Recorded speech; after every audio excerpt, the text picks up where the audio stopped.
Welcome to the Spawn Chunks, episode number 275 for Monday, December 11th, 2023. My name is Johnny, but the internet knows me as Pixel Riffs, and joining me, as always, is a fluidly animated Joel Duggan. Hi, Joel. I do not have blue eyes, I have green eyes, but if you want to hear more about blue-eyed recommendations, The Matrix Resurrections, and the fourth episode in any series potentially dropping the ball, then you might want to check out The Render Distance, which is the extended version of the podcast that we record every week for our paid members over at patreon.com/thespawnchunks. This week we were digging into some of the things that we've been watching, along with some recommendations. And if you are a paid member, then you have a few things that you can look forward to. We will be recording some extra episodes to cover our holiday break, and we will be letting everyone in the Discord know when those episodes will be recorded. Our members, of course, get to attend those recordings live. And thanks to the support on Patreon, we have the Chunk Mail Dispenser, which is a regular Spawn Chunks episode where we focus the bulk of the show on listener email. That goes out on the regular feeds, and we will be recording extra email content for the holidays as well later on this month. So keep an eye out for those changes, and we'll be posting those on the regular feed when they come out over the holidays. Looking forward to digging through the mailbag. It's always like an extra stocking's worth of presents over the holidays for a little bit of extra listener email. And there's a lot of people throwing around some very, very good ideas, especially with 1.21 on the way. In the meantime, let's get into what we've been up to in Minecraft this week. What's new on the Citadel, Joel?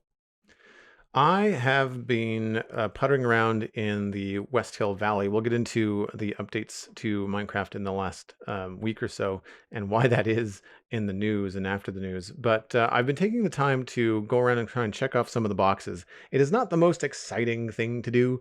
They are on the bottom of my to-do list for a reason, because it's not exciting to do landscaping, to change rivers, all that kind of stuff. But I realize that as I keep on walking back and forth, which again, I think is a great practice for anybody that has a big build or a long-standing build, when I need to go repair things or make a trip for more supplies, I walk through the valley and then I take the portal, and then after that I'll fly and do whatever with my Elytra. But because of that, I get to notice the things that are either bugging me or things I like that I can say, oh, mental note, I should do more of that later. And as I was walking through the farmland, I realized, wow, okay, West Hill is feeling pretty feature complete. The farmland leading up to it, though, is really spotty and needs some work. And so I've just been planning out and smoothing out some of the landscape. I have to remind people that the landscape around West Hill is actually from 1.16. So we don't have the benefit of 1.18 generation, where the landscape tends to be a little bit smoother when it comes to interacting with rivers and mountains and things. And so I was smoothing out some of the farmland and trying to draw the final farmland walls and figuring out where I can have a cliff go down to the river and where it's better to have like a smoother kind of gradual descend to the riverbank, that kind of thing. What might be more fun and functional for the farms. And then the other very simple but time-consuming task has been smoothing out the rivers. So again, we've got default Minecraft river generation from 1.16. So you're dealing with very chunky rivers. Sometimes they don't even connect to one another. And then you also have big patches of sand and gravel and clay all kind of peppered throughout. So what I do is I smooth out the edge of the river. I don't really move it unless it's really, really broken. I just try to say, okay, well, I like where it is. I'm going to use that landscape and be inspired by it, but I'm going to smooth it out so it feels like more of a nice meandering river. I then go through the edges and remove all the sand and the dirt and the gravel and stuff. And in a lot of ways, I find that the rivers in Minecraft can be really deep. And so sometimes I'll end up filling them in. This all works out well for me because I've actually run out of room in my storage silos for dirt and grass. So being able to fill some of this stuff in, it's great because it means that I've got all of a sudden a double chest that's now free. I could put other things in. And so it's just been a lot of back and forth. The process is essentially sculpt the edge of the river, then you drink a couple of water breathing potions and just kind of like cascade that down until it reaches the bottom that you're happy with. And then go back through and remove like the gravel and sand and stuff. Sometimes I leave gravel depending on how it looks. Sometimes it looks quite natural. But sand I find stands out like a sore thumb, especially if it breaks the edge of the river and it goes up into the grassy areas. Like it looks really weird in Minecraft. And I find that because I've got a special wheat texture that I want that color to be wheat. And then if I see that color again on the ground, it just feels strange to me. So I always remove the sand. The good news is that I don't have to go destroy any deserts because I've got double chests and shulker boxes full of sand now for any future concrete or glass projects I've got going on. Like I think I could probably take about an hour and do a section of river. And I kid you not, I probably end up with 3 or 5 stacks of sand. Easy. Because of the way that it used to generate in rivers. And then after that, I just grab some bone meal and haphazardly swim through the river and just kind of not spam, but like kind of slowly dot some bone meal around the bottom to get a lot of seagrass. Ultimately, it ends up with too much a lot of the time, and I have to go back and delete some because seagrass kind of comes out in these patches. They look very square. And if you just delete like 2 or 3 of them, it'll look more like a zigzag pattern and look more natural. It's a little, detail oriented for the fact that no one that visits this town is going to go swimming through the rivers and go, Joel, you missed a spot. Like that's just not a thing. So I'm trying not to get too overly detailed with it. However, one thing I do like to do when I have a look-off point, like a bridge that you can very clearly see the bottom of the river from, or a small dirt path that might go down to the river's edge, I want to try and do some custom kind of design under the water. So like you can see some bush blocks, you can see some specific tall seagrass that breaks through the surface of the water. I might even have some kelp in those areas. And so I've done that in one place. It's still very much a work in progress. I did the North West Hill River and I did the East River on the east end, but there's still a part where the East River snakes past the town and it doesn't even connect. As it travels south, like it just stops and it gets spotty. So there's a few things like that I have left to do, but all of it is just buying me some time until the rest of the mods that we use for performance and quality of life stuff on the Citadel are updated to 1.20.4. So it was one of those things that just needed to be done. And I've almost kind of been, I don't want to say forced into a corner, but certainly motivated to get it done now because there's no point in doing all kinds of work inside the town to finish it up until I can sort out like the data packs and the mods and things. So this was kind of just how I spent the weekend, and it actually went by fairly quickly. So focusing on it and kind of like ripping the Band-Aid off, it's nice to kind of check these things off. And now whenever you're looking at the West Hill River or the East River from these vantage points, even though the East River doesn't have any vegetation in it yet, at least the shape of it, it is kind of manicured to the way that I want it as far as the eye can see. And not necessarily render distance, but when it goes around a bend, I just stop caring. And so then at least when you walk through the valley, everything kind of looks the way that I want it to. And it's time consuming, but I think it pays off. Yeah, I totally agree. I think almost going back to what we were talking about in the render distance with like TV and film kind of stuff, I remember hearing a set design or props department person talking about the details that you put into a movie set. And I feel like this is an interesting rubric you could follow when designing an environment in Minecraft, in that there are primary details. There are the things that are going to be like right there on screen supporting the actors and the audience's perception of what's going on in a scene. There are secondary details that you might catch on like a second or third rewatch of a movie, maybe stuff that the camera pans past on the way to the primary shot of the actor.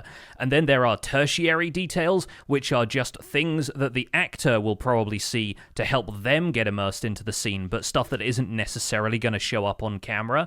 And I think this river is almost a prime example of that third layer of detail, where the average person visiting the area isn't necessarily going to see it a great deal, but it's there almost for your own peace of mind and your own understanding that this area feels as natural as you want it to feel, and that those little details aren't going to take somebody out of their immersion as they're walking past on the way to visiting the town. Yeah, that's exactly right. The hard part I think is dialing back and not like sculpting the riverbanks and going up into the hills, and then all of a sudden you're miles from the town. You're like, why am I working over here? Like, I'm just kind of like seeing a straight line in Minecraft and going like, no, must be a certain pixel curve or something, and just attacking it, and like, this is on the other side that no one can see. Like, I need to not spend the next hour doing this.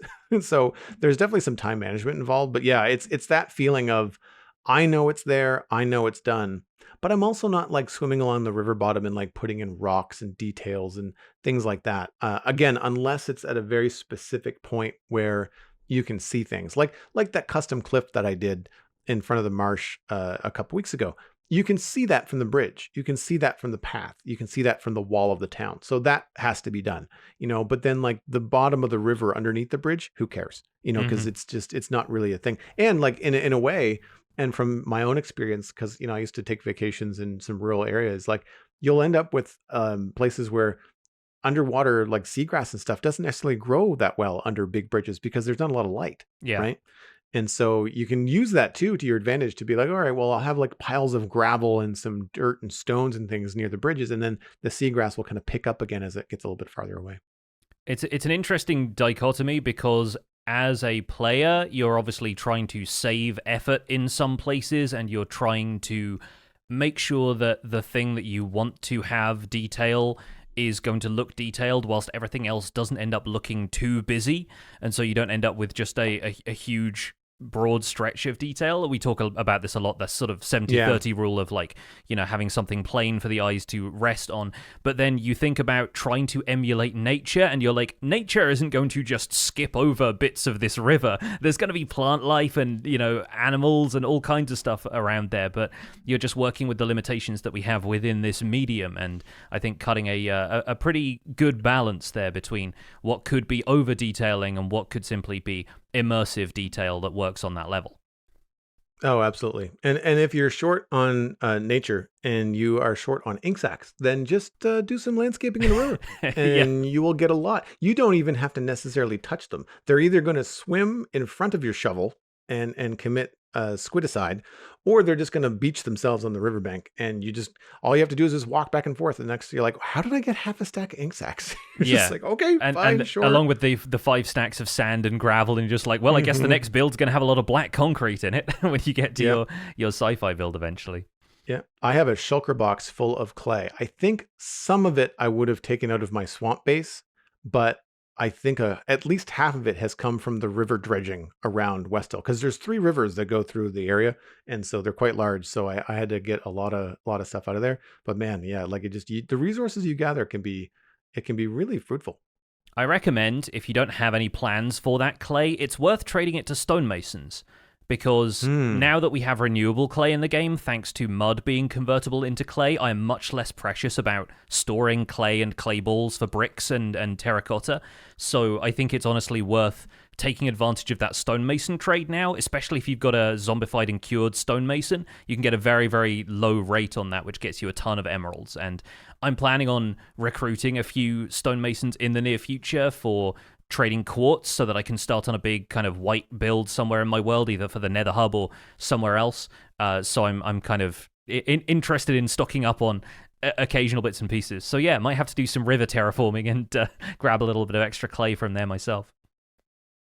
So what have you been up to in Minecraft this week? Well, I've been doing something similarly aquatic, which is breeding turtles. I decided to explore turtle breeding and get the turtle shell helmet and everything before I got too deep into endgame, and it felt kind of ridiculous going back to be like, oh yeah, we haven't got this helmet yet that I'm probably never going to use. And interestingly enough, that's feeding back into a couple of emails we've received that are going to form part of our main discussion later on. But yeah, I went to a beach not too far away from my spawn, found a couple of turtles very easily, bred up 10 baby turtles, and then enjoyed them popping like popcorn to give me all of the scoots I needed for a couple of turtle shells. Ended up taking one of those, enchanting it, and keeping it as part of my overall gear. But I probably won't end up using it because now I have a full set of netherite and respiration on that, and plenty of access to water breathing potions, so the extra benefits of the turtle shell aren't really there. Interesting though, you can still armor trim the turtle shell helmet, so there's opportunities for a little bit of customization. If you wanted to put like a red headband on one and then a blue and a orange and do the full Ninja Turtles thing, you could.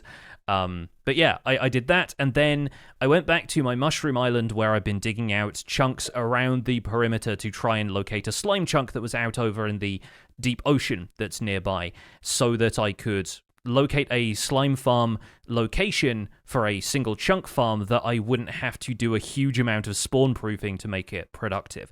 So I managed to find one of those, dug the entire thing out, did most of that between clips of these episodes, and then on stream and in the video, I ended up building a bunch of nether portals around the perimeter of the chunk, which, as soon as the slimes spawn in, they're attracted towards iron golems. They never reach the golems because they've just gone through a portal to the nether. And all of those portals lead to the same place, which basically forces them to hop out into a set of soul campfires that kill the slimes, break them down for slime balls, etc. It is absurdly productive. And as such, being absurdly productive, it's very hard to screenshot because the minute the slimes spawn, they've hopped away towards a golem, and then within seconds they're through to the nether and it starts the next spawn cycle. So it's a little bit difficult to provide anything for the show notes, and it was difficult to get a thumbnail for the YouTube video. But ultimately, I now have a full shulker box of slime blocks, and that took maybe 2 hours of AFK time. So this is an absurdly productive farm for what it is. It's a lot of obsidian, but that was just taking down a slice of one of the tall towers in the end to get hold of all of the obsidian for the portals. And it's 5 platforms of a 16 by 16 area just made of slabs, and then portals all the way around the outside, and enough iron to make the iron golems that they could all jump on through. And yeah, it generates an absurd amount of slime in a very short amount of time, which I'm quite happy with because it's far enough away from my base that I'm not just going to be hanging around for too long, letting slime build up passively in the background. I wanted something that I could stand in a very spawn-free zone on the Mushroom Island, let the slime build up quickly, and then be able to take that elsewhere and do other stuff with it, which is what I'm going to get into a bit later this week. So how do you handle the loading of the nether versus, loading in the overworld? Like when they go through, is that we talked about this briefly on the show before, but like do they get killed in the nether even if you're in the overworld? Yes, they do. This is something I learned in the process of making this farm, and something I was fairly confident of before, but I learned more of the specific details of it. A nether portal, when any entity goes through it, be that a snowball or a minecart, this is how people often do chunk loaders with nether portals. I remember that now. It loads the area around it in a 3x3 chunk area centered on the nether portal for about 15 seconds. And so this farm is producing enough slimes that at least one slime is going through this set of nether portals every 15 seconds.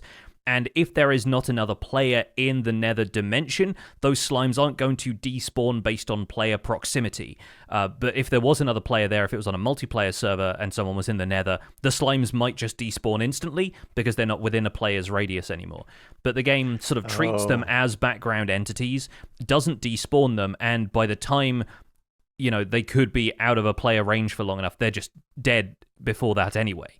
And so it's very, very efficient, and the portal stays loaded because there are so many slimes going through it. You're getting at least one every second as it ramps up. So yeah, it's a very straightforward farm for what it does, is pretty efficient at what it does. And I'm not sure how many farms like this I will end up building, like how many times I will rely on moving mobs out to the nether to get rid of the mob cap and refresh the spawn rates, but it works really well in the case of this slime farm. So once the slimes die in the nether, do you then shoot the slime balls back through a portal to have them stored in the overworld, or are you storing them in the nether? I ended up storing them in the nether. From my AFK point on the Mushroom Island, I just have a portal that takes me to a higher point in the nether, and then I take a ladder straight down to where the collection area is, and it's 2 double chests full of slime balls at that point. Nice. The first time I used it, I maybe AFK'd for about 90 minutes, and then it was backed up to like the 3rd row of hoppers along underneath these campfires. And I thought, that's a pretty effective farm. I think I don't need to use that too much, because a shulker box of slime is going to keep me going for a very long time. For sure. But that's going towards, flying machines in, a large-scale bamboo farm. It's going to be flying machines for transporting entities. I want to, in the fullness of time, do a project like I did on Season 1 of Survival Guide, where I build a village out in the End Islands and start terraforming an area out there, just to demonstrate that villagers have a perfectly normal routine while they're out in the End, regardless of there being no visible day-night cycle. So yeah, there's lots of fun experiments we can do and lots of neat mechanics to explore later, but the slime blocks are a stepping stone towards that.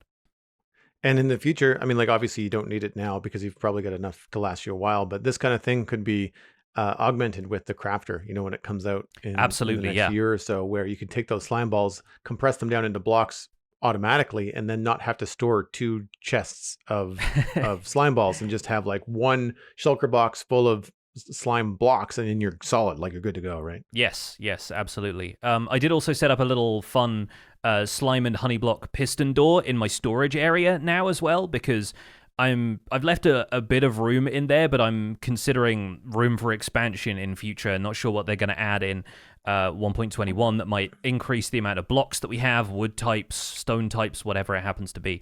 And so now I've got a piston door that leads through into another section of the hillside that my storage room is, set into. So I've got a little bit of fun technology starting to pop up in the world, and being able to install piston doors and fun little contraptions like that, I think, is going to make the world feel a lot more dynamic over time. So what do you say we jump into some news? Let's do it. Yes, this week we had the release of Minecraft Java Edition 1.20.3 on December 5th, 2023, and the changes are ones we've recapped in previous snapshots, but it might be worth recapping those here for anybody who is just tuning in. So in 1.20.3, decorated pots can now store items and can be smashed by projectiles. When a player is blocking with a shield, the arm with the shield now follows the direction the player is looking at when viewed from a third-person perspective, and it also enables you to block damage coming from above as well. The bat now has a new look. There is an accessibility option that allows you to hide the yellow splash text in the main menu, and it adds a recovery screen for worlds with missing data, for example, if the saving failed due to an unexpected shutdown. There are a few other minor tweaks. Those will be on the Minecraft.net changelog, and a lot of those have to do with the technical changes that arrived in 1.20.3 as well. So the data pack version is now 26, and resource pack version is now 22. There are a few changes to chat component serialization. The names of non-living entities will now be shown if targeted and a custom name is set, or always displayed if a custom name visible is set, similar to with living entities. And there are changes to downloaded and world resource pack handling, which we've covered in previous weeks as well. Also covered in previous weeks were the bug fixes that occurred for 1.20.3. There are around 85 bugs fixed in the release, and in the changelog and in our show notes available at thespawnchunks.com, you'll find a link to the issue tracker where the bug fixes are covered.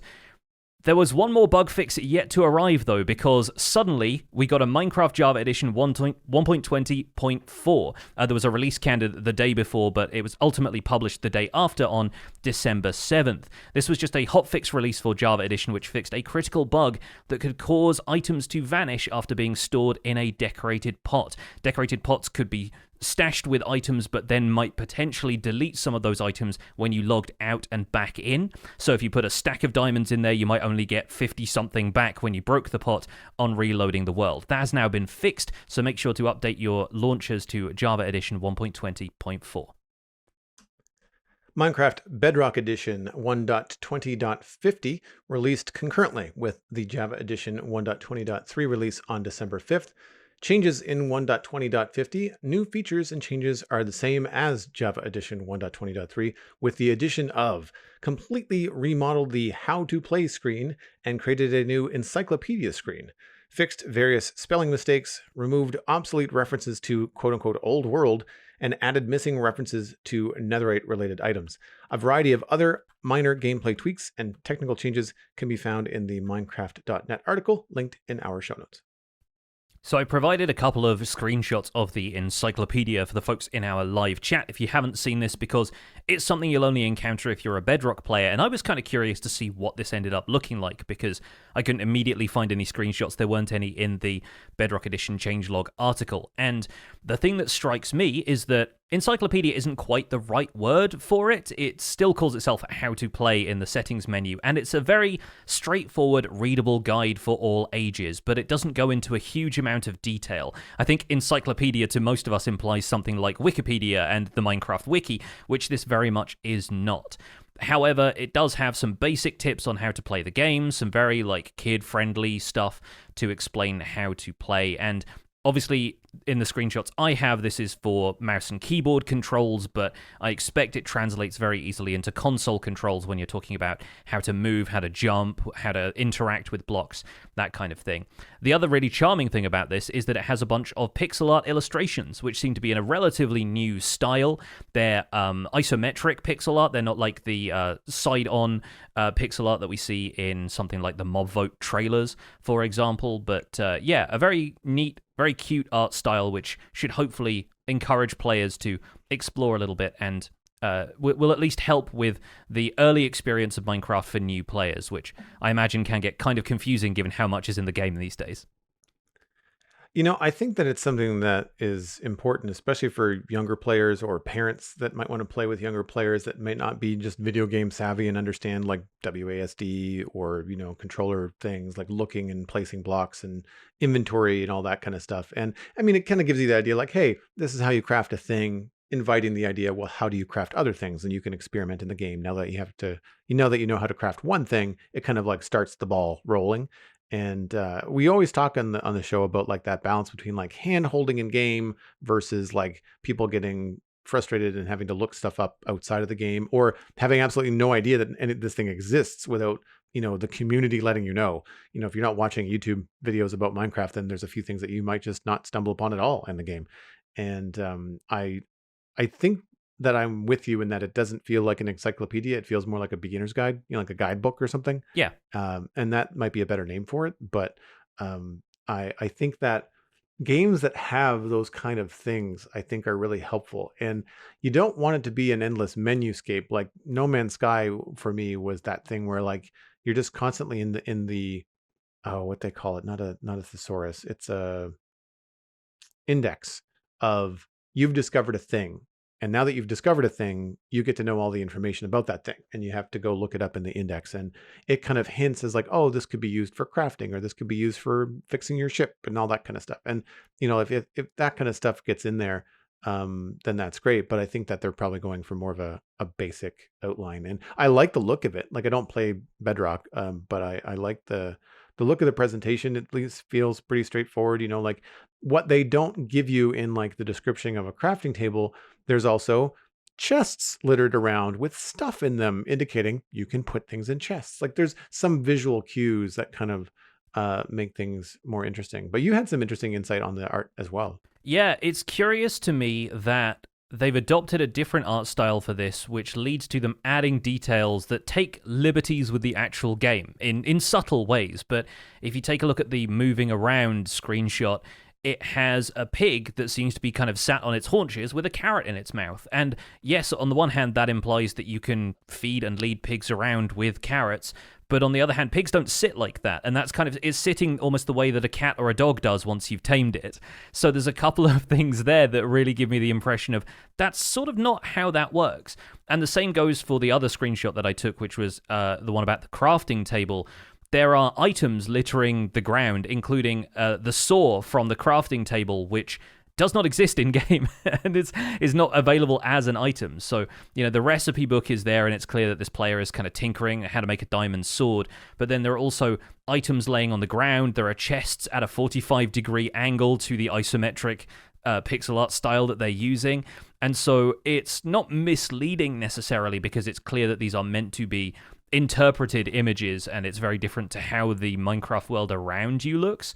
But the fact that it's in a different style, they've taken a few creative liberties with it, which are kind of at odds with the gameplay that you're going to find as you explore the world. I caught the angled stuff too. Saw that angled chest and the fact that the chicken is angled is a little bit, and the book on the ground as well. And the book's open on the ground. Like and books on the ground. Like you can't really do that. You can put them in an item frame, but they just don't sit on the ground like that. And I also noticed like the proportions of the chicken is a lot cuter. Same thing with the pig. Now, granted, the pig could be a baby pig, but it does have like some cuter, more roundy, proportions. I noticed the salmons have got different colors. I prefer that salmon texture to the salmon texture we have in the game. And it would be nice if they could bring that in. Something that just dawned on me though, as we were talking about it, I would really like it if the Minecraft paintings in the game looked like this instead of what we have. Yeah. I think the Minecraft paintings are weird and an echo of yesteryear that don't make any sense in the game.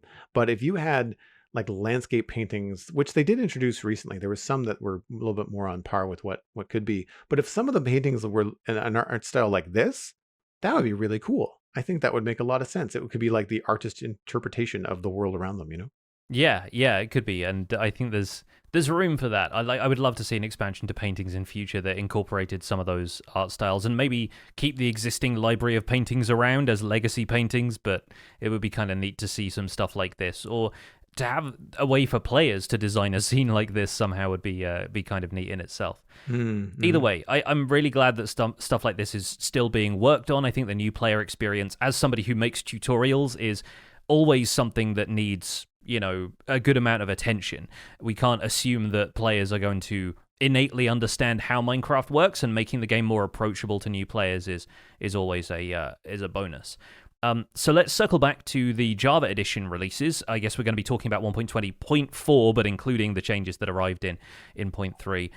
Personally, I'm really glad the decorated pot bug was caught quickly, because I was planning, once that feature arrived, to cover the changes to pots and figure out a couple of ways I wanted to use them in my world. So quite pleased that I didn't suggest, using that to store your pickaxes in and then find that one of my pickaxes completely disappeared afterwards.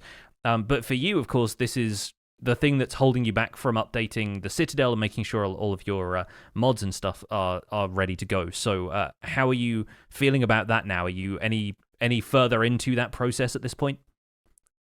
Had it stayed at 1.20.3, I probably would have been updated by the weekend. But because they had that 1.20.4 release, and in some cases, mods just didn't catch up. Like they said that they would be updated. They were updated on 1.20.3, but then for whatever reason, they just didn't work on 1.20.4.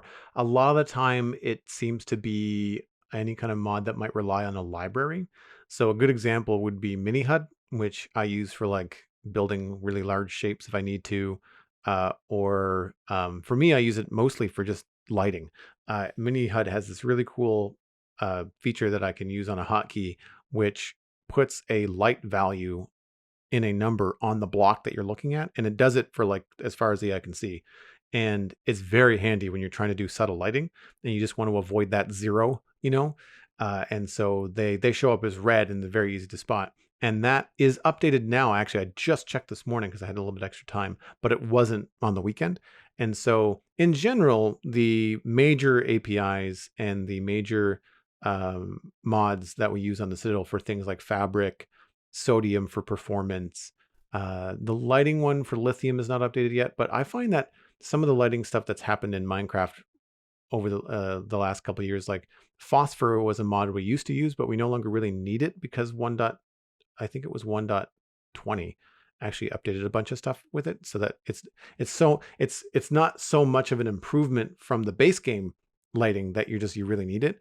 And so a lot of things like that were updated quite quickly. Like I want to say 1.24 came out on like a Wednesday or Thursday, I was think it it? was Thursday, because the original one was a Thursday. Tuesday, and then the release candidate for 1.20.4 was the following day, so it would have been Right. Thursday by the time the .4 release arrived. Yeah. So Friday, I was checking before my Minecraft stream, and Sodium was on .4. Mm-hmm. Fabric API was on .4. That's why we use Fabric over another mod loader, because it updates so quickly. Because Fabric, the developers that are on top of things tend to stick with these snapshots. So the leap from a pre-release or a release candidate to a dot release is just dollars and cents. Like it's not a big leap if the mod is already up to date.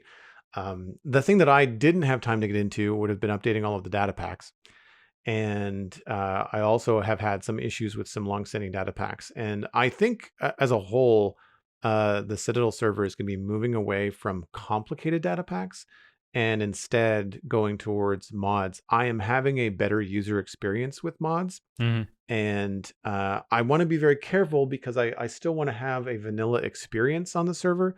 Thus far, the mods that we have all been UI or performance related. So things like a map, things like moving things out of your inventory and having it be animated, things like speed and rendering and lighting, and having a mod for connected textures, because I had connected textures with Optifine, but when I moved to Sodium, you need like a separate mod and a separate mod library for connected textures to bring OTM textures in.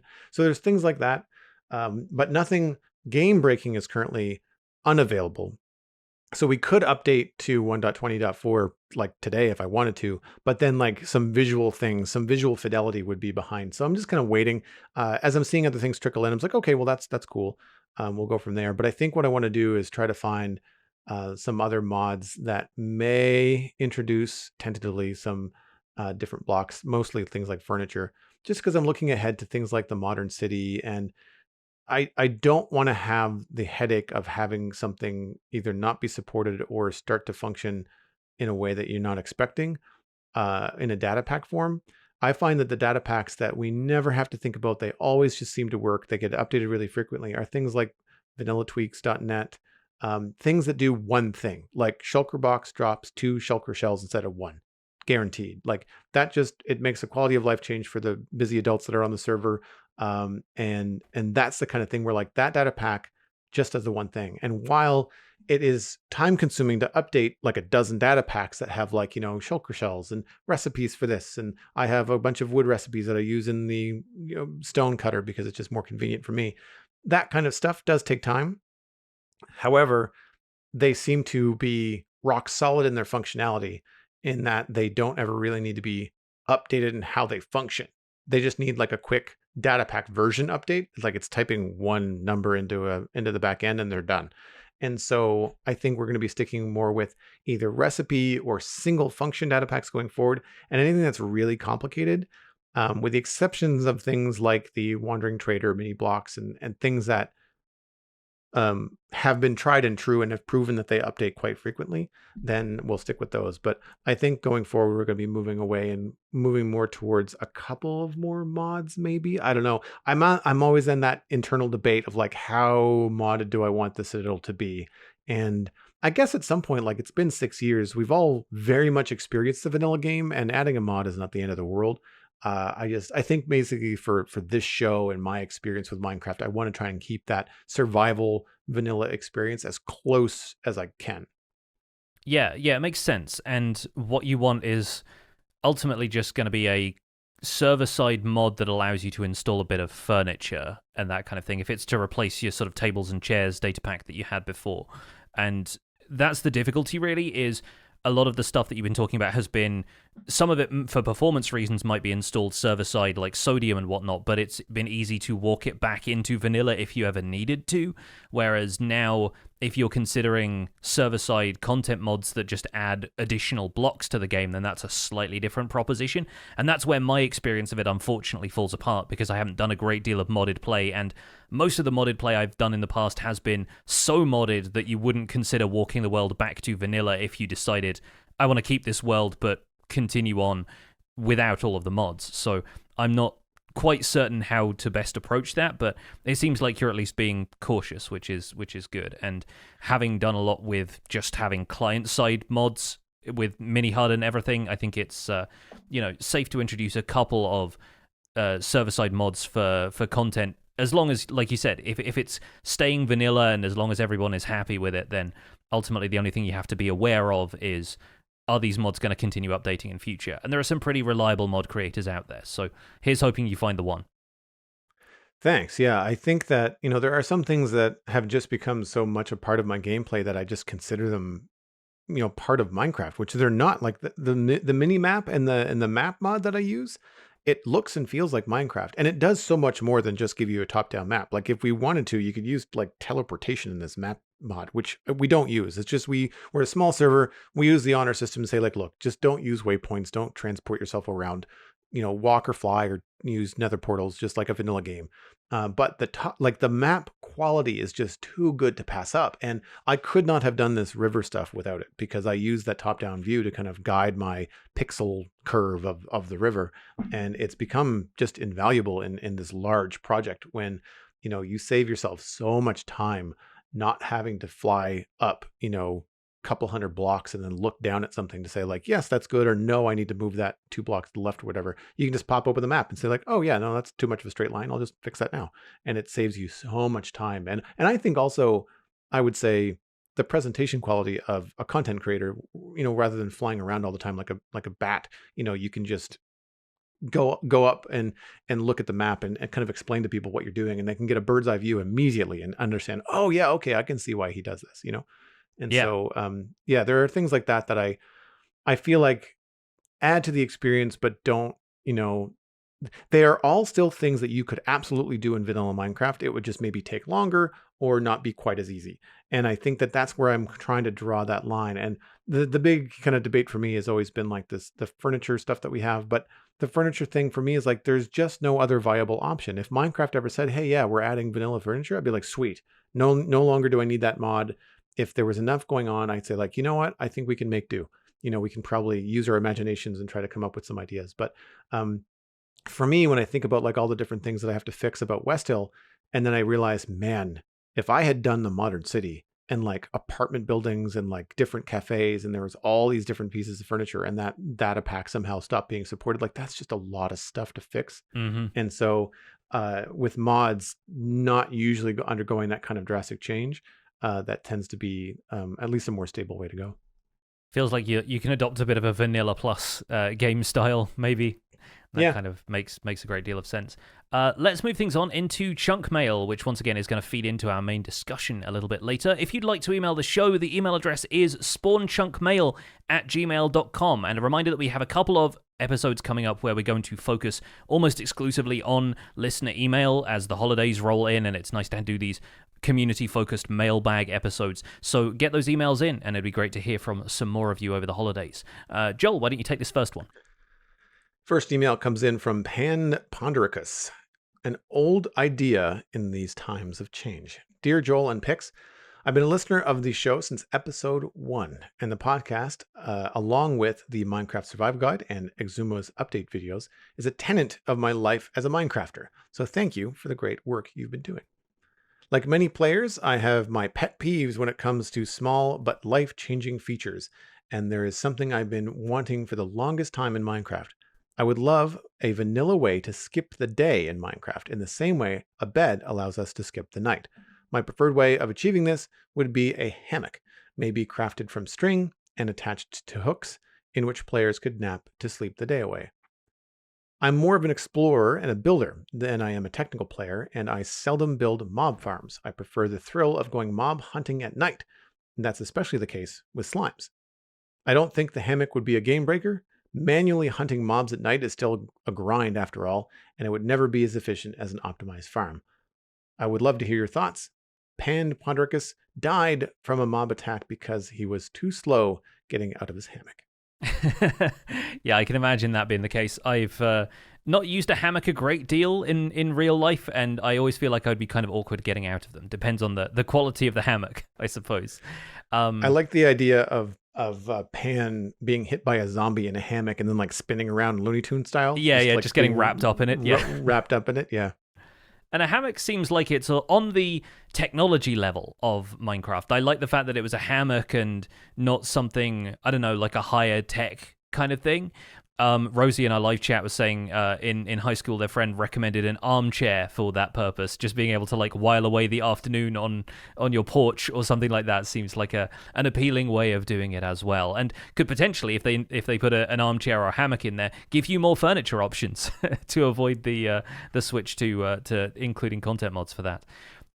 Yeah, I kind of agree with the premise here. I'd like more control over the environment in this game, especially once we reach endgame. So not just over day and night, but over the weather as well. And I've talked in the past about how useful rainstorms and thunderstorms become once you have access to tridents, but how limited you are in your ability to cause them as the player. So more often than not, you end up just having to wait around until a convenient one happens.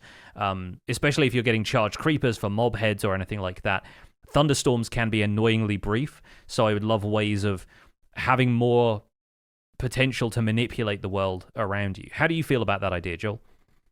So with thunderstorms, it rains all the time on the Citadel. I'm not sure what it is with our server, but like every time I turn around, it's raining, and I've got to wait to sleep to get rid of it. And so if sleeping through the day also changed the weather cycle and removed the rain, then granted I'd be back to nighttime again. But if I had a hammock next to the bed, then I can sleep through both and just be right back to a sunny morning. So that's a potential. I was actually just having this discussion the other day on stream because I was talking about the oddity of like carrying a bed around with you to like throw down in the grass and it's like a wooden bed with bed sheets and a pillow and sleeping, which, by the way, you can do underwater if you're sculpting a river and you're like, I don't even want to bother to surface. I'm just going to throw the bed down and sleep in the water. I call that move the seabed because I do that a lot when I'm out in the ocean. I have a lot of oceans on the survival guide world, which they take quite a while to cross by boat at least, and more often than not, by the time I reach the other side and I'm getting into like a village or something like that, night is falling. I'm worried about zombies, and so I'll sleep maybe like a couple of dozen blocks from shore on the seafloor, and so I put down the seabed, and we can get that taken care of. But yeah, no, it is useful, although completely unrealistic to be able to sleep underwater while you're working on this stuff. For sure. And I get the motivation here. Like I can understand, and I think that's a neat idea. Like I like that it's not, I want the game to be easier for me. It's more like I just want this extra thing that kind of mirrors what happens when we sleep in a bed, but I wanted to skip the day instead of the night, and going out and fighting the mobs rather than making a big mob farm. No shame at your very efficient, slime farm, because I would go your road. I would definitely go with the efficient farm over fighting mobs at night, because West Hill Valley is not lit up and it is very dangerous at nighttime. I do not want to walk around. I've seen like 6 creepers all in like 2 chunk areas. It's not fun at all. But for me, a hammock ends up being tied to trees. Like you have to put it somewhere. You have to tie it up to something. And so you're kind of limited. What if you're in a desert and you want to skip the daytime? Cactus. I guess. Yeah. You could do that. It might be a little bit of a prickly awakening. Yeah. Don't trip over that one. For me, I thought, maybe like a sleeping bag or a bedroll would make more sense to bring around with you. And that's just like an RP thing. Like, I mean, it does the same. It could do the same thing as a bed, but then like you're sitting there going, all right, well, a sleeping bag that's also meant to sleep through the night most of the time, common sense. And so how do you then differentiate and tell the player that a sleeping bag goes through the day and a bed goes through the night? Because if you're out, I wouldn't say camping, but if you're out in the wilderness, people would probably bring a sleeping bag with them, especially if it's easier to craft or, faster to put down or whatever.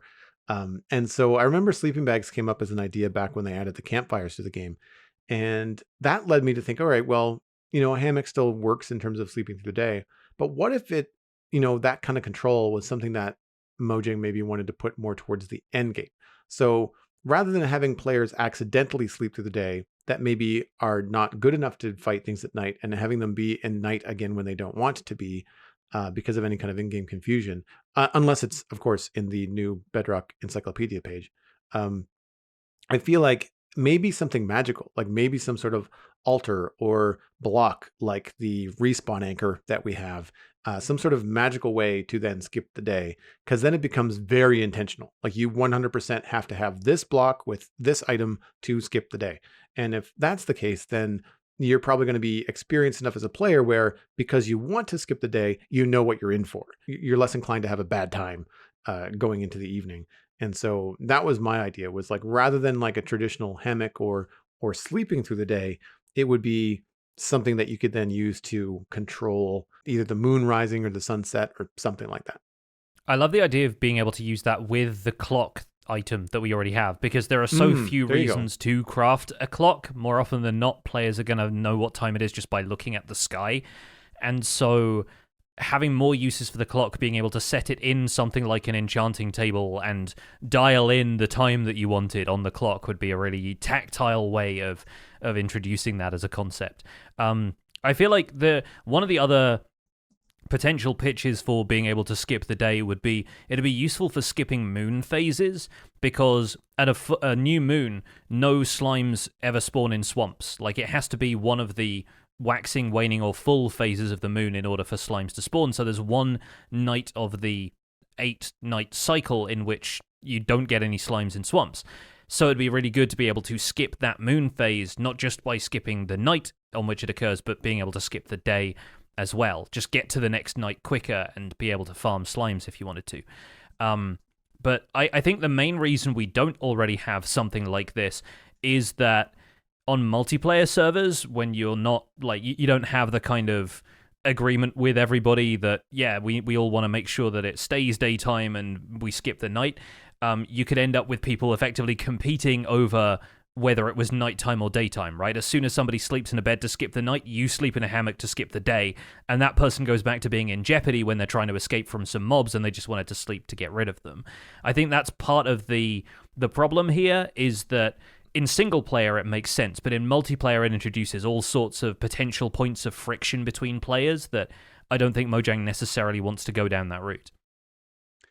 Something that I do on the Citadel, which I didn't mention when we were talking about the modded play, is that because of the different zones, we have command blocks that teleport the player between 4 and 10,000 blocks away from our main kind of spawn hub. And we do that just to make sure that skyscrapers don't get built next to castles. But that's a quote unquote portal that's operated by a command block. You walk up to what looks like a cool magical portal, but you have to press a button. And then the command block just runs a very simple teleport player, have them face a certain direction when they land, and that's it. You could do that with the, forward time command. Like you could have a command block in the game now that you give yourself access to, especially if you're on single player. I like your point about multiple player.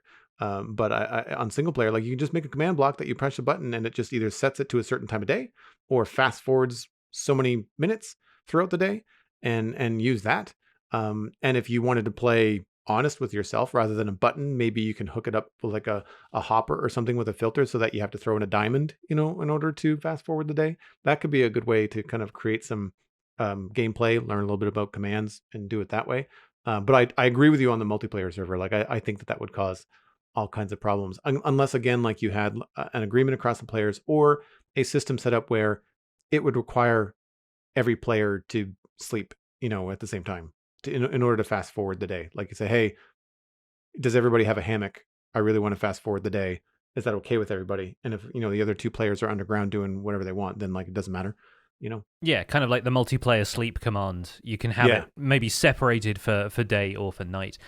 Well, since we've already discussed the opportunity of bringing in data packs and mods into the mix, I will shout out Archeoplays from our chat, who posted a link to the Comforts mod, which is available on both Forge and Fabric. And if you're comfortable with installing mods, this makes it possible to skip through the day, actually using hammocks. So great minds think alike, I suppose. There are also sleeping bags that allow you to sleep without resetting your spawn, if you're interested in installing something like that.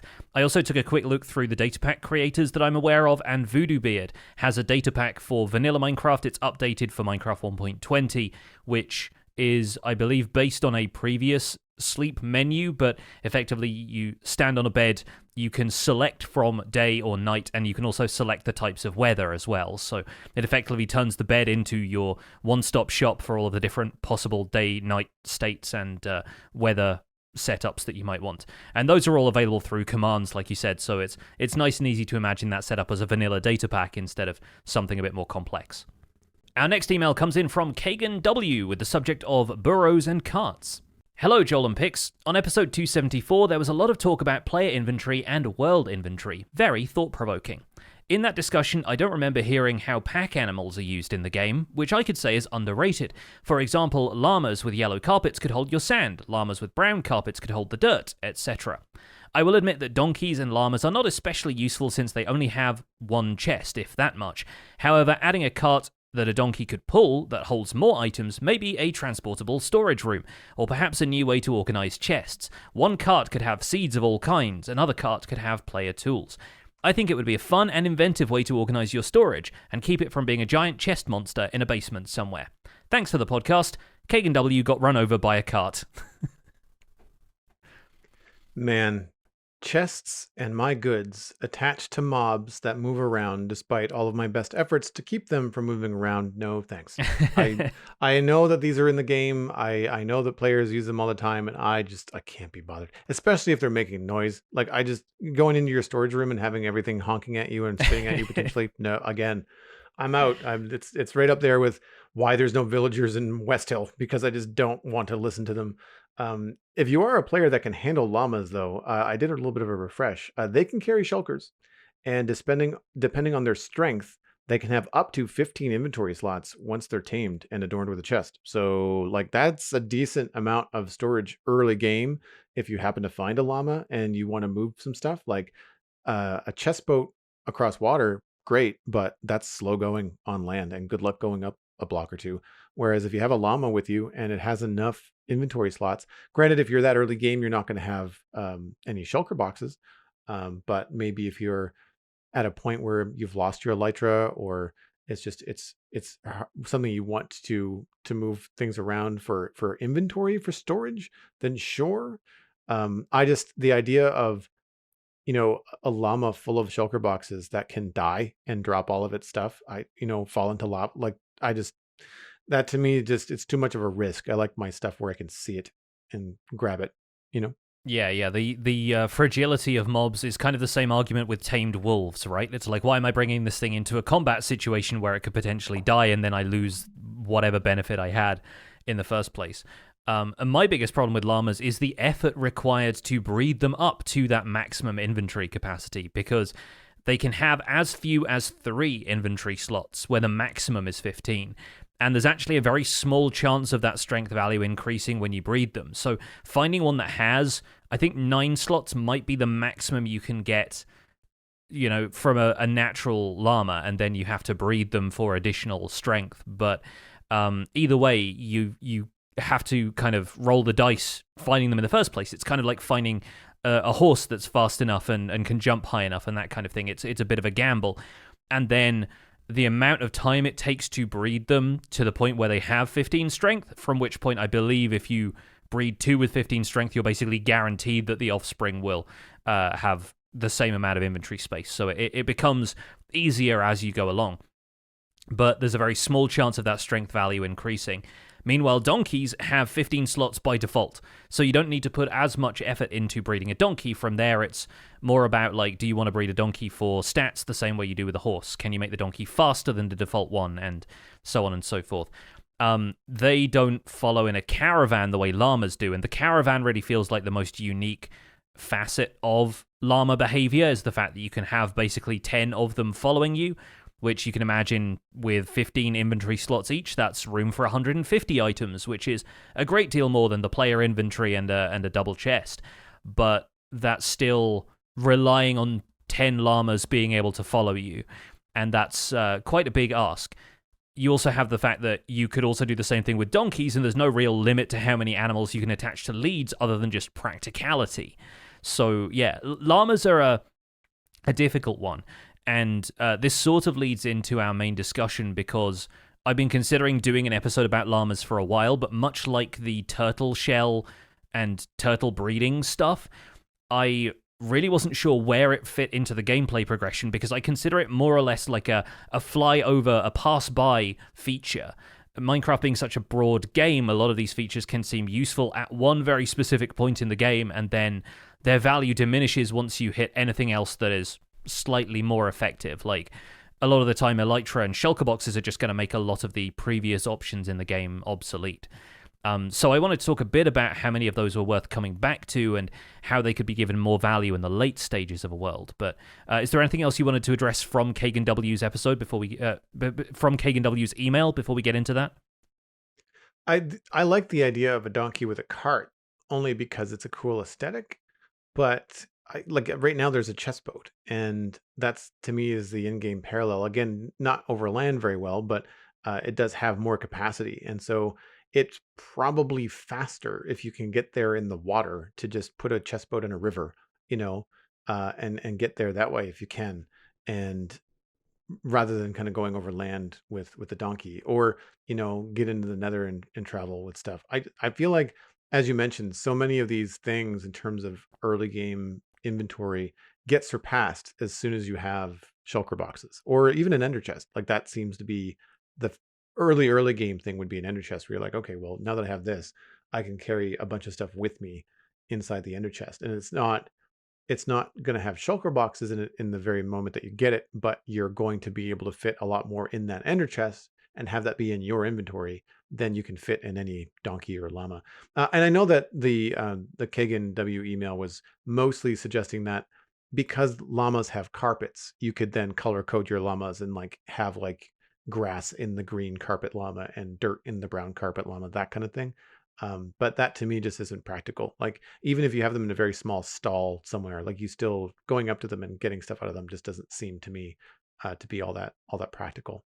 Yeah, the only time I recall animal inventory being invaluable was in the one block at a time snapshot, the April Fool's snapshot from a couple of years ago, in which Right. people found that inventory worked normally because they hadn't removed access to horses with chests in, so it effectively allowed you to use stuff the way you normally would.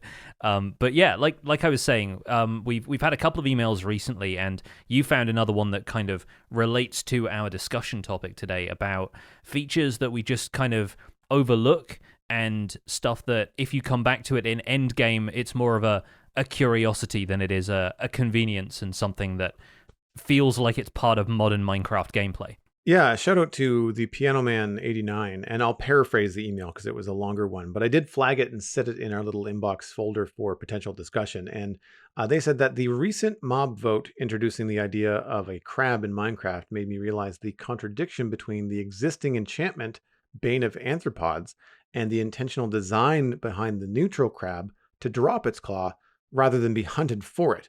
Are there any other things you have noticed that cause problems between old and new Minecraft gameplay? And for people that aren't following, crabs are arthropods. And so a Bane of Arthropods enchantment on an axe would make very quick work of a crab if you were supposed to kill it. But they were not aggressive mobs in the description of the mob vote, right? So the idea of them dropping their claw for the player to then collect was more along the lines of how sniffers kind of sniff up seeds and leave them behind. You don't kill sniffers for items, you follow them around for items, right? Yeah. Yeah, and so the list of arthropods grows thin when it comes to, we can just add more spiders, more bugs. I believe it also works well on bees and silverfish because they are bug-like, at least. And so, yeah, there's a couple of things that it works for, but I kind of agree with that. There are some odd, like, holdovers from a previous era where Minecraft wasn't super forward-thinking with its features, which is, ascribing maybe an unfair characteristic to it, because they were probably thinking ahead, but not this far ahead, because now the game has seen this much success. I feel like they develop a lot of newer features with the future in mind, much more so than used to happen when they weren't sure where the game was ultimately going to go. So between the old and new, I find that there's a few sticking points for me. Having spent a bunch of time on a mushroom island lately, it occurred to me that phantoms bypass a lot of the benefits to building on a mushroom island. Players used to pick mushroom islands to build on because you could work with more subtle lighting and you didn't have to sleep through the night. So you could do some cool stuff with lighting up builds to be more shadowy, or creating an environment that felt kind of cozier and more dimly lit at night, without having to worry about hostile mob spawns. And then 1.13 introduces phantoms, and that then leads to, well, you still have to make sure you get into a bed to reset that insomnia counter every few days, and that might interrupt the project that you had going on there. And then later on, once 1.18 arrives and changes mob spawning to require a 0 light level, that's still a good thing in my book, but it allows people to work with more subtle lighting everywhere. So now mushroom islands are much less sought out. You don't hear of people turning them into bases and shopping districts and whatnot as much. If anything, it's just a convenient landmass in the middle of an ocean if you want an island base, but you don't have to worry as much about the mob spawning requirements anymore. Yeah, I've not spent much time on Mushroom Island. I know it's where I want to build my sci-fi zone, but I know that the biomes can now differ depending on whether it's 118 generation, because you can still get mob spawns underneath the island if it's in like a lush cave or a Yeah, dripstone cave, the right? cave biomes do vary. And I Yes. don't think you ever get deep dark under a mushroom island, because there's rarely enough elevation in a mushroom island for it to generate deep Right. dark. So you don't get the benefit of 0 mob spawns down there as well. Yeah, so like I haven't looked too much into that, but the thing that kind of piqued my interest about this kind of stuff for me, it's hard because I'm just so end game, and there's so many things that I do now that just I don't bother to look back at other things that I would have either needed or used, or even new things that have been added to the game. A lot of times, even on the show, I'm just like, well, I don't really have a lot to chime in on because like I'm so past that. Like they've added cool things to the mid game or early games. Like I haven't had early game in a really long time. And so when I'm at the end with like elytra and shulker boxes and all that kind of stuff, well, I think mostly about lighting changes. And I mean, I like the lighting changes. I think that they're good, in terms of it might have removed the novelty of a mushroom island. Although I like the idea of just not having to worry about spawns at all. That's kind of a nice thought. But the drawback that I had with thinking about a mushroom island um, for my sci-fi zone is that I want to do a bunch of farms. Like I want to do a bunch of like, mob farms and item farms and things like that. And so those will have to be designed and built outside of the mushroom island because otherwise they won't work. Yeah. So yeah, so a tough call as well. So like maybe a desert or maybe a mushroom island close to a desert would be a good idea. That kind of thing. I say mushroom island, I should say. That Um, that I it's interesting. The classification of that biome has changed, so it's now called mushroom fields because I think right. people were finding, especially a newer generation, that they still can connect to other land masses in certain circumstances, so they're not always islands. And so it may actually be worth looking for one which has a land border with another biome so that you can mess around with mob farms and potentially get resources from other places. Otherwise, having had success with it with my slime farm, I do recommend building stuff in the ocean just like a block or so away from the island, because if you're not hitting anything that's still covered by the biome, you can get some pretty effective spawn rates if you're looking for mob farming. And I'm less looking at doing some custom landscaping and things like where the ground is going to be a different color entirely than grass, and just so the mycelium and the grass color doesn't matter. So I could easily build that kind of stuff out into the ocean and then extend the island or peninsula or whatever it is that I'm dealing with out to meet that. I just thought it would be a neat idea to play in that zone, especially because to start off, it looks kind of alien anyway. So you could kind of like get away with, I haven't landscaped yet, but it still kind of matches with what I'm doing, you know, in terms of, I mean, it does kind of look like a No Man's Sky planet in a lot of ways. The mushroom fields. Um, the thing that I look at when I look at things like this is things for me that I notice in Endgame with regards specifically to things like the Piano Man or other gameplay changes. Mending has drastically reduced the need for diamonds. Look, we've had a hard time figuring out what to do with diamonds on the Citadel for ages. We even have an issue with an economy on the server because we're all just friends and we just trade stuff.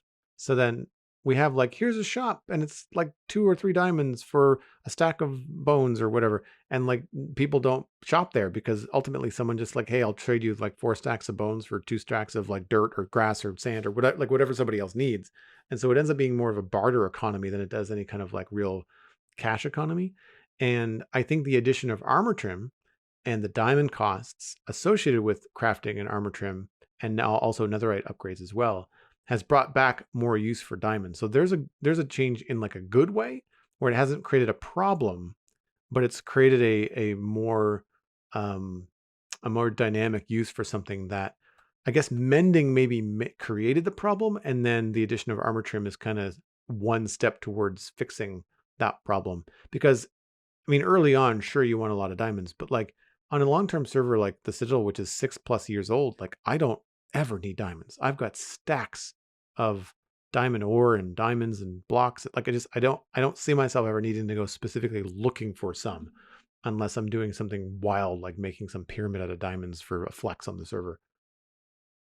Yeah, I'm considering turning some of mine into a diamond beacon at some stage. It's just having diamond blocks to build with. It so rarely comes up. They're such a specific texture, and the tiling on them is not something that you can just make a floor out of casually, unless you want to look very ostentatious in a very Minecraft sort of way. But yeah, like I agree with you. I think mending is one of those things that it's such a huge quality of life, and we've obviously had the discussion recently with the villager trading changes about the accessibility of mending, and it's quite clear that they want to walk back a little bit of how widely mending is used, but it's going to be difficult for the player base in general to reduce that, while in the meantime recognizing that yes, unless you intentionally want to repair your tools and use diamonds for that for a while before you have enough mending books that you've found naturally or traded naturally, it becomes like, you know, a cash reserve of diamonds builds up to the point where they're functionally kind of useless. For me, it's more things like mobs in particular, like turtle breeding was really the thing that kicked off this idea for me. As I mentioned earlier, I had like a full set of netherite because I didn't really feel like exploring and breeding turtles right away, and I sort of feel like I missed my opportunity to get the most out of the turtle shell as a helmet. And I find it even funnier that the shell helmet's other uses in potion brewing, and at that time, the shell helmet becomes virtually obsolete because you can brew water-breathing potions. So you end up with a potion ingredient that gives you, was it slowness and resistance 4? So it's like a tricky trade-off to decide whether or not you want to use the Turtle Master potion. But then, effectively, turtle shells only really need to be used for brewing from that point onwards, because once you've got brewing, the turtle shell is effectively just a different color iron helmet. It has the same stats, and you don't really need to worry about water breathing.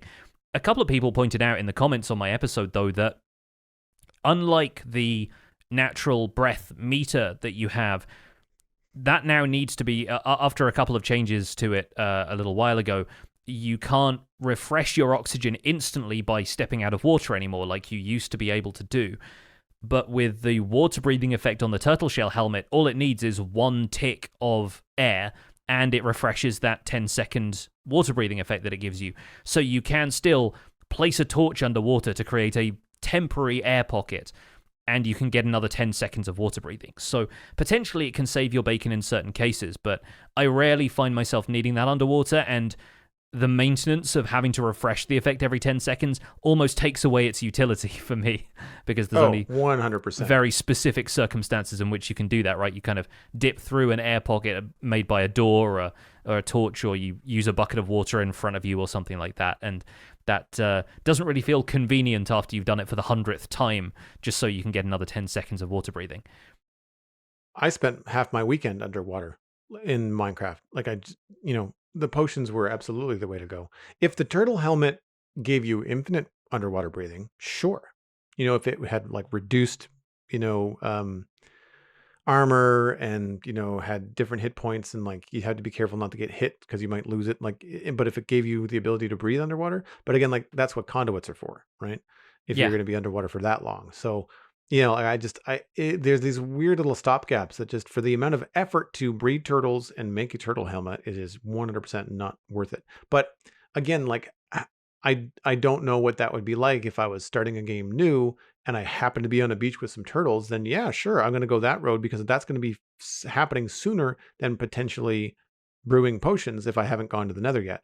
We on the Citadel have a wizard tower. Actually, it looks not an awful lot like your wizard tower. Mm-hmm. And there's a bunch of auto brewers in the bottom that Mattcast built. So like whenever one of us is out of potions, you go there with a bunch of empty bottles, you donate the empty bottles, you fill up the water and supplies when you can, and you walk away with ready-made potions for water breathing, fire resistance, strength, speed, all that kind of stuff. And so while it was a bit of a trip to go get, a half dozen water breathing potions, they last for 8 minutes, I think. So, between me not being in the depths of the ocean, I'm in a river. So like if my potion runs out, like it's not going to be dangerous for me. I just rise up 4 blocks and I'm good. But it for me was a lot more convenient to be underwater all the time and just not have to worry about it. And I think that one of the solutions could be to have either maybe not the natural turtle helmet as it is, but like maybe if you added something to it, like a golden turtle helmet, or gave it something, an enchanted turtle helmet, like anything that could take it from being this weird stopgap in early game to like, oh no, this is actually useful. If you want to be underwater for a while, you don't have access to a conduit, or maybe it's just not convenient. In the same way, like I dig out these rivers and it would be faster with a beacon, but like I don't want to bother to set up a beacon because I'm not going to be there that long, Yeah. And I feel like there's those weird kind of options that some of these older things could be bumped up. I know what you mean about mobs too, Lo. When you talked about mobs, I was thinking about the Strider. Like fire resist potions and Elytra, they eliminate any need to ride a Strider over lava. Yeah. They're slow. You are going to get shot by a ghast if you're moving that slow. And like they're cute. Like don't get me wrong, I like them. I think the whimsy that they add to the game, they're weird. I think they add a lot of character. but their utility, not so much. Yeah, yeah, and I think that's part of the.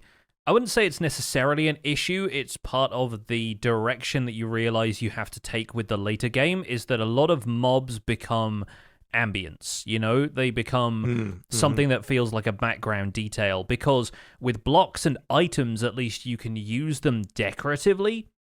Whereas, especially because many of us playing the game are conscientious humans, you don't necessarily want to keep your mobs in captivity. It feels weird just keeping cows in a pen forever. It started to feel weird for me now, 6 months into my world, that I just have this mass of cows, you know, in a fairly restrictive area of fence because I used them for food once upon a time and I haven't needed them for a while. So you build a cow pasture, and then the cows become effectively decorative, but you don't necessarily need them for much except the occasional, you know, handful of leather every so often. And glow lichen was another one of those features that came to my mind as a more recent feature, which has its niche in the game, especially now that they have reduced the light level of mob spawns, because if it was going to be light level 7, then that's functionally useless prior to 1.18.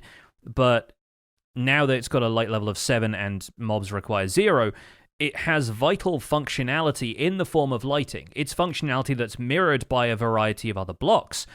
But Glow Lichen is available early game. Most people are going to ignore it in late game, but it still has decorative and functional uses, which doesn't occur as often with mobs because they can't have that hard-coded functionality of it stays in one place and it provides light, it deters other mobs. You occasionally get those interactions like how cats scare off creepers and phantoms, but you don't end up using that everywhere because you're moving around quite a lot and you don't want to spam cats throughout your entire world. And yeah, I think llamas, we discussed earlier, are sort of part of the same equation. You know, I rarely find an occasion on which llamas would be essential and I have no better options. The same goes for the camel, really. By the time I've done enough exploring to find a desert village, I don't really know what I would do with a camel, because I'm probably already either riding a horse or I have to go back over the sea to get back to where I started, and there's no point bringing a camel with me that way. And, you know, eventually I get elytra and the camel becomes virtually obsolete. Granted, I'm doing that from the perspective of a single-player world, and part of the functionality of the camel is to have 2 passengers, but it's an odd one, that. And yeah, I think there are some characteristics that you can apply to blocks and items that will keep them viable into late game because they're part of a color palette. You know, they're part of a vibe of an area. They're part of a set of blocks that you want to incorporate into a build style. Even things like diamond blocks that we were talking about earlier can be used in certain types of builds. And that can work around the idea of the item itself feeling obsolete to you once you've gathered enough of them. But with mobs, it's not like that. With turtles, if you keep breeding them to get the turtle shell helmet or, you know, just the scute item, eventually you have 100 turtles that you have nothing to do with but potentially cull so that you can keep your world alive and prevent performance issues from all of the mob pathfinding AI.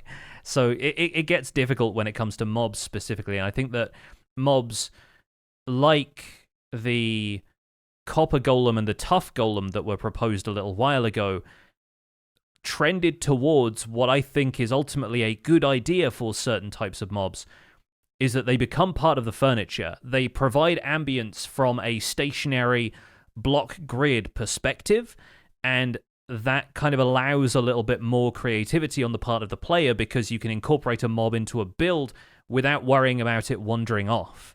And it sort of becomes a bit more like a decorative feature that's intended to be a decorative feature rather than using cows or sniffers or whatever as a decorative thing and just kind of ignoring them from that point onwards. When it comes to transportation, I was thinking about things like boats, chest boats, horses, minecarts. Like, I don't use any of that stuff as a late game player. But even when I start over, like, I don't, the very odd time that I've even played like mod packs where you're still dealing with Minecraft early game. If I know elytra are a thing because it's not my first time playing Minecraft, then I absolutely don't bother with anything but maybe boats when I'm exploring trying to find a place.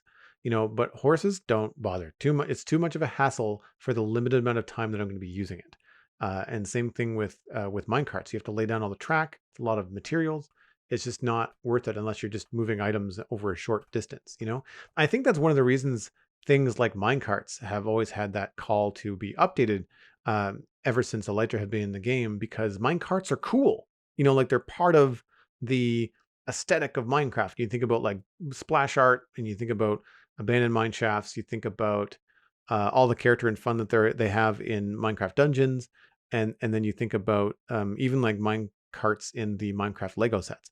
Like they have this really fun kind of retro idea to them, but because they're outmatched by the Elytra and then Nether portal travel, then they just get used for small functionality rather than transport. And having those be updated could be a way to like not necessarily go with the Piano Man's idea of solving a problem, but like bring features that have been I guess made obsolete into something more interesting. I don't necessarily know how you do that in a way that works within the game, but I think that having that kind of stuff looked at, and if you can't make it more functional, then if you can make it more fun, then I think that's one way to kind of make it more interesting and cool. Again, like textures, like you said, using blocks and entities as decoration. Like if you had different color mine carts, or if you had different kinds of mine carts that had different textures, if they could be used in other ways where it also looks, like part of a machine, or it looks like it could be used in a sci-fi build, then people might use them to just have them around rather than just using them specifically for their function in the game. And then with mobs, if we look at the future, we've got the armadillo coming. I don't know how those scoots are going to differ from turtle scoots. And, if we have tamed wolf armor, if that's purely cosmetic, I can't see that being practical for very long, right? Like if you're going to bring a wolf into a fight and you want it to have armor, like again, once you're powered up enough that you don't need a wolf's help to fight mobs, or you're just better at the game and zombies and skeletons just don't seem to be a problem for you, then like you don't need the wolf armor anymore. It just becomes purely cosmetic. And so there's a lot of like resources and time and effort that's going to go into the armadillo. And this is speculative because of course we have not seen anything in game in any kind of snapshots with it. But like, I don't know what the use case or the lifespan of that feature in the game is going to be, other than a bunch of players going like, huh, cool, anyway, and then just moving on, because like it's not going to provide you any utility. And like it or not, a lot of times Minecraft players are looking for the straightest line to how do I play this game efficiently. Yeah. And I don't mean that necessarily in a bad way. I'll just take it from my own standpoint and the people on the Citadel server. We're all busy adults. People have spouses, families, kids, jobs, duties. Like you have to be an adult, and you don't have hours to play Minecraft. And so if something is just like, well, this is kind of a waste of time, I'd rather just wait and get Elytra or just wait and get netherite armor, then like I'm just not going to bother. Yeah. And I think the flip side to stuff like that is bees, which are obviously like taken from real world example. Bees are very important to our own, ecology and so forth. But from bees in Minecraft, you have an interaction with flowers that's a reason to keep flowers around. You have something that produces a honeycomb that we can use to wax copper, make candles, turns into blocks. Then honey is a food and also a technical block that you can use for a variety of things. And that's a ton of depth that just comes from bees. Whereas with the armadillo, yes, it's part of the mob vote, but it's one of those things that it adds one thing, and that one thing can be used for one thing, and it doesn't have that cascading, like, tip of the iceberg effect that something like bees have in terms of the depth of the features they provide. So I hope that in future we can end up with a few more mobs that trend in that direction, whether they're based on real world animals or not. I think there's room for stuff like that, and that can build on the foundation of old Minecraft while introducing new stuff, and doesn't necessarily have to feel like there is a disconnect between old and new gameplay. And I think there's a few examples here and there, like lingering potions, where it's almost the reverse situation. Those are only really available in late game once you've beaten the dragon and everything, but they don't see much use once you get there. But we're seeing new uses come in for them, like trial chambers are starting to incorporate those into their dispensers, and I think that's a good place for them. They work best in that closed environment where there's a bit of a challenge arena going on. So I think maybe there is room for that stuff to sort of be inverted, and we'll see how things go in the future. For now, though, I think that's where we're going to wrap up this episode of The Spawn Chunks. You can find more information about the show and links to some of the stuff that we've talked about today over at thespawnchunks.com. The music for the show is composed by me, and The Spawn Chunks is proud to be a listener-supported podcast. If you're getting some value out of the show, why not consider putting some value back in? You can visit patreon.com/thespawnchunks to join our community. Pledging at any level gets you invites to our patrons-only Discord chat. You can listen to the show live when we record it in Discord every week. And we also have our monthly Minecraft audio hangouts in which patrons can let us know what they've been up to in Minecraft this week and share screenshots of builds they're working on. We currently have 330 patrons, which is up 8 from last week, so thank you to everybody who has re-upped their pledges and jumped on board recently. Special thanks go out to our content engineers, Hunter555, Jumbo Sale, Mindtrip Media, Party Voyager, and Yitz. Thank you all for your support on this episode. Sharing the podcast with your friends is the easiest way to support the show. You can find us at The Spawn Chunks on social media. Personal recommendations are by far the best way to share the podcast. Just poke a friend in the arm from a safe distance and tell them that they can listen to The Spawn Chunks on iTunes, Spotify, Google Podcasts, and even YouTube. Be sure to leave a rating and a review on your favorite platform. You can email the show at spawnchunkmail@gmail.com. Please use that email address. The RSS feed is linked at thespawnchunks.com, and the patron-only RSS feed is on the Patreon page. That's where you can get the render distance, the extended version of the podcast. My name is Johnny, but online I go by Pixelriffs. You can find most of what I do at youtube.com/pixelriffs, where the Minecraft Survival Guide is currently in its 3rd season. I also stream 3 days a week on Twitch, where I do behind-the-scenes work for the aforementioned YouTube series, and I'm the voice of the unofficial Hermitcraft recap, which you can find through a quick YouTube search. Aside from that, I'm at Pixelriffs on all the social media that matters. You can decide for yourself which ones matter. Joel, where can people find you online? Everything that I'm doing online can be linked through joelduggan.com. That includes the Citadel Cafe, my other podcast about sci-fi and fantasy entertainment. Had a fantastic conversation with my buddy Steven ESC last week, and that's going to be going up on the feed soon. I'm Joel Duggan on social media and Joel Duggan on Twitch, where I schedule streams Thursday through Sunday, but Satisfactory and Minecraft, it's got their hooks in me, and I've been playing almost every day. So check it out, twitch.tv/Joel Duggan. Thanks for visiting The Spawn Chunks. The world outside is infinite, but when's the last time we used that?